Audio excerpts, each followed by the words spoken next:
Back to our channel ঋতু পাপাই। কেমন আছো তোমরা? আশা করি সকলে খুব ভালো আছো। আমিও কিন্তু বেশ ভালো আছি। আর এখন হচ্ছে ঘড়ির কাঁটায় বাজে সকাল ওই 8:30টার মতো। ঘুম থেকে কিন্তু উঠে পড়েছি। উঠে আর এই যে শুয়েছিলাম বিছানাতে, উঠে আর এখন হচ্ছে নিচে নামবো। মা সমস্ত আর কি বিছানা টিছানা গুছিয়ে দিয়েছে। আর ঘুম থেকে উঠে দেখলাম আমাদের এখানে প্রচুর আর কি বৃষ্টি হয়েছে।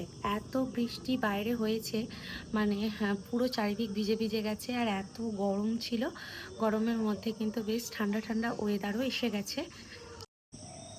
এই যে দেখো এত বৃষ্টি হয়েছে, কিন্তু আকাশে এখনও কিন্তু অনেক মেঘ, মানে আবারও বৃষ্টি হতে পারে। আর এই যে আমাদের বাড়ির পিছন দিকটা, আমাদের বাড়ির পিছন দিকে কিন্তু অনেক গাছপালা বসানো রয়েছে। এখন যাব হচ্ছে নিচে, এই যে ওষুধের বাক্স আর জলের বোতল নিয়ে যাব নিচে। নিচে গিয়ে মুখ টুক ধোবো, একটু কিছু খাবো। চলো দেখাই তোমাদের।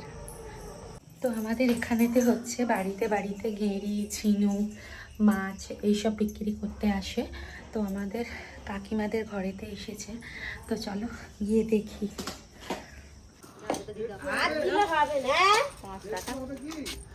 না গো, 200 টাকা করে। কি নিবে ঝিনু? প্রত্যেক দিন সকালের মতো আজকেও কিন্তু আমি ড্রাই ফ্রুটস খেতে স্টার্ট করে দিয়েছি। তো এখন ড্রাই ফ্রুটসগুলো খাবো, তারপর মাকে আজকে বলেছি চা খাবো। যেহেতু বৃষ্টি হচ্ছে, আর ওই বৃষ্টির মধ্যে দুধ চা খেতে কিন্তু অনেক ভালো লাগে। তো আজ তোমাদের সাথে একটা কথা শেয়ার করব।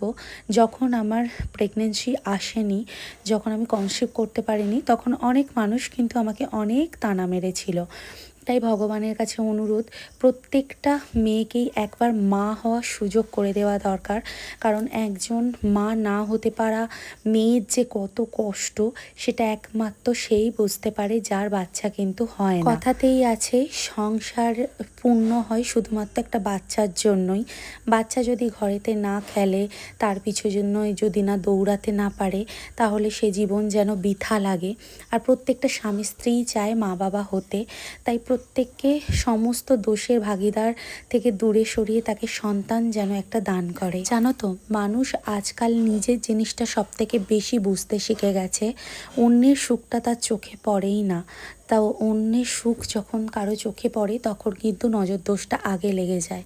তো আমি যেই প্রেগনেন্সি জার্নিটার কথা প্রথম দিকে যখন শেয়ার করিনি, তার কারণটা ছিল তোমাদের দাদাভাই আমাকে অনেক আগেই বলে দিয়েছিল যাতে আমার এই প্রেগনেন্সি জার্নিটা আমি শেয়ার না করি।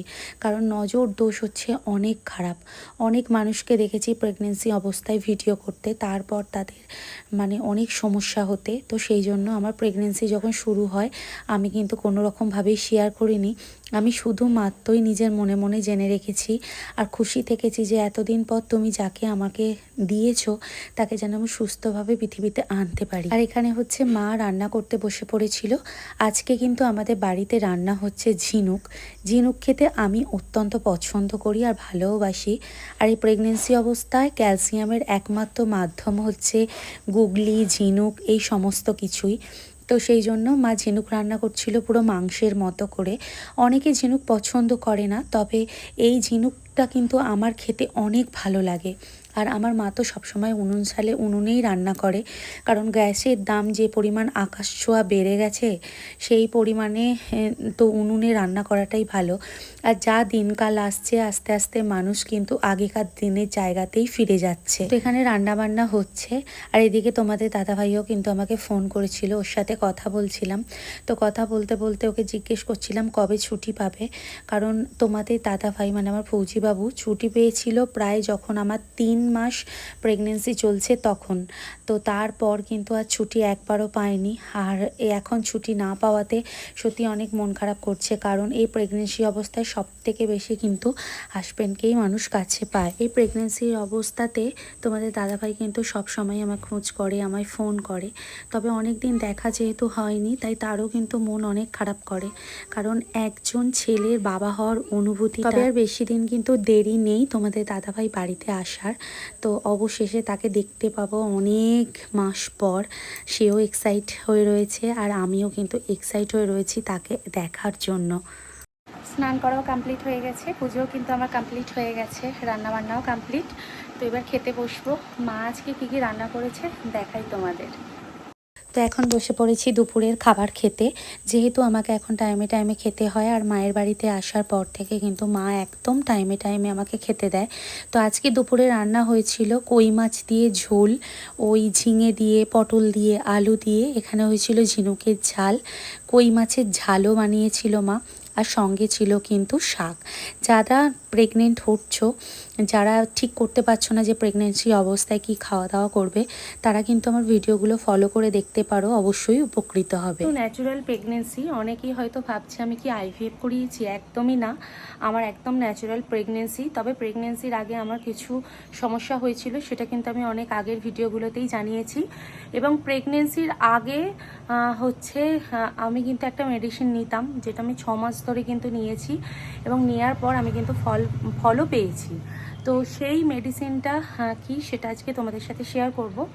তো তোমরা যারা প্রেগনেন্সির জন্য চেষ্টা করছো বা চেষ্টা করতে চাইছো, বা যারা এখন প্ল্যানিং করছো, তারা কিন্তু এখন থেকে এই মেডিসিনটা নিতে পারো। তবে এই মেডিসিনটা সমস্ত ডাক্তারই সাজেস্ট করে থাকে, এবং আমি কিন্তু ডাক্তারের সাজেস্টেডটাও খেয়েছিলাম, এবং আমার বোনের দেওয়া সাজেস্টটাও কিন্তু আমি খেয়েছিলাম। তো আমি যে মেডিসিনটা খেয়েছিলাম সেটা হচ্ছে ফলিক অ্যাসিড। ফলিক অ্যাসিড কমসে কম তুমি প্রেগনেন্সি প্ল্যানিংয়ে 6 মাস থেকে খেতে পারো। তাতে কি হয়, তোমার বাচ্চা নেওয়ার সময় বাচ্চার কোনো রকম ত্রুটি হয় না, এবং সেটার জন্য খুবই ভালো। তাই আমি তোমাদেরকে সাজেস্ট করব তোমরা প্রত্যেকেই ফলিক অ্যাসিডটা নাও, এবং এটা খাওয়ার পর গর্ভাবস্থা অনেকটা উন্নত করে, এবং তাড়াতাড়ি বাচ্চা আসতেও সাহায্য করে। আমার বোনও এটা তার বাচ্চা আসার আগে সে খেয়েছিল, এবং আমিও খেয়েছি। তাই আমি বলবো ফলিক অ্যাসিডটা খাবে, খুবই ভালো। খুব কম দাম, 70 টাকা দাম, তার মধ্যে 30টার মতো আর কি থাকে, ওষুধ থাকে, সেটা খেতে পারো। আর এটা হ্যাঁ, তবে তোমাদের যদি মনে হয় যে এটার জন্য কি আমাদের গর্ভধারণ না হয় বা এরকম কিছু, একদমই না। ফলিক অ্যাসিড শুধুমাত্র তোমার গর্ভাবস্থাকে উন্নত করে, ডিম্বাণুর পরিমাণ বাড়ায়, এবং তোমার গর্ভাবস্থার ক্ষমতাকে অনেক বাড়ায়। ব্যাস এই হচ্ছে। যাই হোক বন্ধুরা, আশা করি তোমাদের আমার ভিডিওগুলো ভালো লাগছে। আর একটা কথা তোমাদের সাথে শেয়ার করব, সেটা হচ্ছে আমি তো অনেক দিন পর পর ভিডিও দিই, তবে রেগুলারিটি মেনটেন করে দেওয়ার চেষ্টা করছি, একটু সাথে থেকো। কারণ আমি তো বহুত দিন এমনি ভিডিও দিতে পারিনি বলে আমার মানে অনেকটা চ্যানেল বসে গেছে। তো তাই চেষ্টা করছি একটু একটু করে দিতে, আমাকে একটু সাহায্য করো। সবাই ভালো থেকো, সুস্থ থেকো।